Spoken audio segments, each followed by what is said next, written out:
నమస్తే, నేను Madhu. TVK party Vijay అక్కడ భారీ మెజార్టీతో గెలవడం అయితే జరిగింది. సో ఇదే విధంగా చూసుకుంటే ఈ విషయం ఇప్పుడు మంగ్లీకి శుభవార్తగా మారిందా అన్న సందేహం అయితే ఎదురవుతుంది. అసలు ఏంటి ఆ శుభవార్త? ఈ రోజు మనం తెలుసుకుందాం. ప్రస్తుతం మనతో పాటు ఉన్నారు senior journalist doctor Durga Vadlamani గారు. వారిని అడిగి మరిన్ని విషయాలను తెలుసుకుందాం. నమస్కారం మేడం. మేడం, విజయ్ గెలవడం వల్ల ఆ అంశం మంగ్లీకి శుభవార్తగా మారిందంటారా? మరి ఎందుకు ఇటువంటి అంశాలు తెర మీదకి వస్తున్నాయి? మీకు ఇవన్నీ స్పెక్యులేషన్స్ అండి. ఇప్పుడు ఏమిటంటే మనిషికి మెమరీ చాలా short. At the same time వాళ్ళేం మర్చిపోరు. కాకపోతే సోషల్ మీడియాలో ఒక కొత్త అంశం వచ్చేసరికి పాత అంశం కొంచెం కనుమరుగవుతుంది. కానీ ఇక్కడ బాధితులు అనే వాళ్ళు కనుమరుగవరు కదా. అవును. వాళ్ళ బాధను ఎవడు తీయగలడు? వాళ్ళు మంగ్లీ ఇన్వాల్వ్మెంట్ ఉంటే మంగ్లీ తీయాలి. లేదు వాళ్ళ తమ్ముడు ఇన్వాల్వ్మెంట్ ఉంటే తమ్ముడు తీయాలి. లేదు మధు ఇన్వాల్వ్మెంట్ ఉంటే మధు తీయాలి.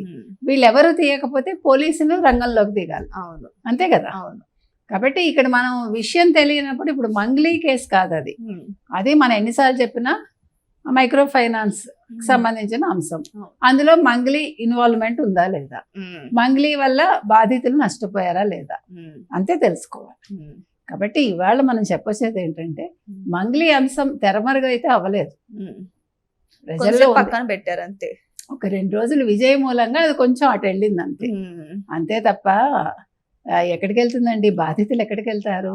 ఇప్పుడు మంగ్లీ అనే ఆవిడ ఇప్పుడు మళ్ళీ బయటికి రాలేదు ఇంతవరకు. ఇప్పుడు అంటే మన మౌనం అర్ధాంగీకారంగా తీసుకోవాలా, లేదు భయపడి రావట్లేదా, లేదు నేను తప్పు చేయలేదు కాబట్టి నేను బయటికి రాను అంటున్నారా? ఇవన్నీ తెలియాలి కదా. ఇప్పుడు మనిషికి బాధ్యత అనేది ఉండాలి. నీ సాటి కులస్తులు కదా వాళ్ళు. నేను బంజారా కాబట్టి నన్ను అంటున్నారు, ఎవరు అన్నారు? నువ్వు దళితుడివా, నువ్వు బంజారావా, నువ్వు బ్రాహ్మణ, నువ్వు కమ్మ, కాప, మరొకట, రెడ్డ, ఇది ఎవరికి అవసరంలా. బాధితులు ఉన్నారా లేదా, నీ వల్ల ఎవడైనా నష్టపోయాడా లేదా, నువ్వు మోసం చేసావా లేదా. ఇక్కడ నేను మంగ్లీని అంటల్లా, ఎవడైనా సరే పేరు బయటకు అది క్లారిటీ ఇవ్వాలి. నాకు ఎక్కడా కూడా ఆవిడ క్లారిటీ ఇవ్వలేదు. చూడండి, చాలా తెలివిగా మాట్లాడింది, లాయర్లను పెట్టుకుంది, నా లాయర్ని అడగండి అంది. అసలు నీకు లాయర్ ఎందుకు? తప్పు చేయనప్పుడు లాయర్ ఎందుకు? అంతే కదా. ఇప్పుడు మన 4 లాయర్లు పెట్టుకుని ఫస్ట్ రోజు 2 లాయర్ని పెట్టుకుని ఒక బాధితుల తరఫు ఉండే లాయర్ మీద కేసు వేసి అంటే సంథింగ్ ఫిషీ. అవును. కానీ మంగ్లీ గురించి రకరకాల వార్తలు ఇప్పుడు వైరల్ అవుతున్నాయి మేడం. మొన్నటి వరకు తమ్ముడు అంశం తెర మీదకి వచ్చింది కదా. ఇప్పుడు మంగ్లీ పెళ్లి గురించి కూడా కొన్ని వార్తలు వస్తున్నాయి మేడం. పెళ్లి అయ్యింది అది ఇది అని చెప్పి. అది మనకు అనవసరం అండి. నేను ఒకటే చెప్తున్నా, గుర్తుపెట్టుకోండి, మనం మిగతా వాళ్ళలో మాట్లాడొద్దు. I don't accept. ఇప్పుడు వ్యక్తిగతాలు మనకు అనవసరం. ఆవిడ బాధితురాలా కాదా, ఆవిడకి ఎంత బాధ ఉందో మనకు తెలియదు. కాబట్టి అది ఆవిడకి ఇష్టమై జరిగిందా, ఇష్టం లేక జరిగిందా, అసలు అయిందా లేదా, it's none of our business. తనంతటి తను చెప్తే మనం మాట్లాడచ్చు. మనం ఎప్పుడూ కూడా మన హద్దు దాటి మాట్లాడలేదు. ఆవిడ వ్యక్తిగతాలు మనకు అనవసరం. She's a good singer. అంత మంచి సింగర్ కి ఇలాంటి ఒక అపప్రద వచ్చింది. అది తొలగించుకోవాల్సిన బాధ్యత ఆవిడ మీద ఉంది. ఆవిడ తప్పు చేయలేదు అనుకోండి, ఆవిడ చక్కగా మన ఎవరు జగన్ భాషలో చెప్పాలంటే పులుగడిగిన ముచ్చంలాగా బయటకు వస్తుంది. ఎందుకంటే ఆవిడ జగన్ అన్న అంటే అభిమానం కదా, పాటలు కూడా పాడారు. కాదు అంటే ఆవిడ she has to face the ఇది అంతే. అందుకని మనం వ్యక్తిగతాల జోలికి వెళ్ళొద్దు.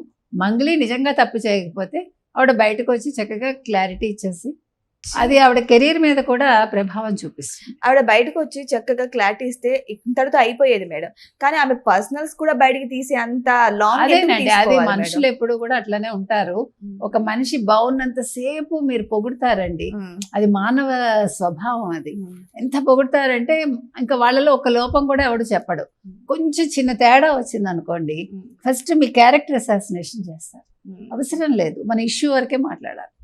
ఇప్పుడు అప్పుడు నీకెందుకు మంగ్లీ చిన్నప్పుడు ఏం చేసింది, పెద్దయ్యాక ఏం చేసింది, ఇప్పుడు ఏం చేసింది, that is none of our business. Mangli బాధితురాలా లేకపోతే బాధించిందా, లేదు ఆవిడ క్లారిటీ ఇచ్చిందా లేదా, ఆవిడ వల్ల ఎవడన్నా నష్టపోయాడా లేదా, డబ్బులు ఇస్తుందా లేదా, అంతవరకే మనం మాట్లాడాల్సింది. ఎందుకంటే అది కూడా మనం సోషల్ ఇష్యూ కాబట్టి మాట్లాడతాం అంతవరకు. కానీ మేడం ఇక్కడ ఇంకొక ఇష్యూ కూడా ఈ మధ్య కాలంలో ఒకటి తెర మీదకి వచ్చింది. మన ఫస్ట్ టైం మంగ్లీ మాట్లాడినప్పుడు శ్రీముఖి అంశాన్ని తీసుకొచ్చారు. సో శ్రీముఖి గారు ఇప్పుడు మంగ్లీ మీద పరువు నష్ట దావా వేశారట, నిజమేనా మేడం? వేసి ఉండొచ్చు, మనకు తెలీదు. మనం అప్పుడే చెప్పాం ఆవిడ స్పందించలేదు, ఇంకా స్పందిస్తే బాగుంటుందని. కాబట్టి అంటే అది తన్ని తాను కాపాడుకోవడం కోసం ఆ మాట ఆవిడ చెప్పు ఉండొచ్చు.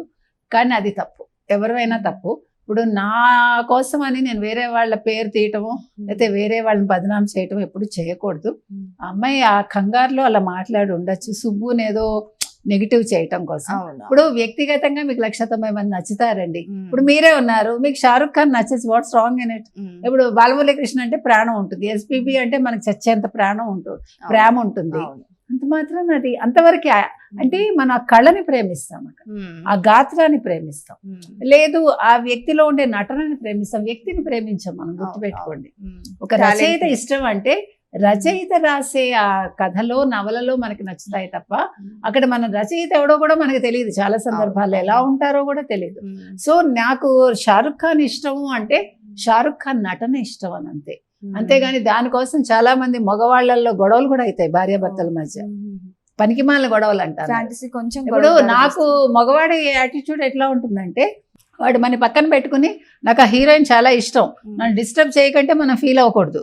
కానీ అదే మీరు ఒక్కసారి గబుక్కున నాకు ఎవరు ఇప్పుడు లేటెస్ట్ ఎవరండి, నాకు విజయ్ దేవరకొండ ఇష్టం అని మీరు అని చూడండి, చచ్చిపోతాడు. నాకు అది తప్పు అంటాను. మీరు మగ బుద్ధి అక్కడ చూపించుకోకండి. మనం ఇది మనం ప్యూర్ పెట్టుకోవాలి, ఇది మనం ప్యూర్ పెట్టుకోవాలి. అది కాబట్టి ఇవాళ మంగ్లీ విషయంలో వ్యక్తిగతాలు మనకొద్దు, మనం ఓన్లీ ఇష్యూ బేస్డ్గా మాట్లాడాలి. సో ఏదేమైనా సరే ఇప్పుడు మళ్ళీ మంగ్లీ విషయం అయితే తెర మీదకి వస్తుంది. ఎందుకంటే విజయ్ అంశం కోసం మంగ్లీని జస్ట్ కొంతమంది మరిచారు. బట్ ఎవరైతే బాధితులు ఉన్నారో వారి నోటిని పక్కన పెట్టి మరి, అంటే వారి ఫుడ్ను పక్కన పెట్టి మరి సంపాదించుకున్న ధనం కాబట్టి ఎవరు మర్చిపోయినా వాళ్ళు మాత్రం మర్చిపోరు. మరి ఈ అంశం మళ్ళీ ఇప్పుడు వచ్చింది, మరి దీని గురించి మీరేమనుకున్నారు కామెంట్ చేయండి. Thank you so much. Thank you.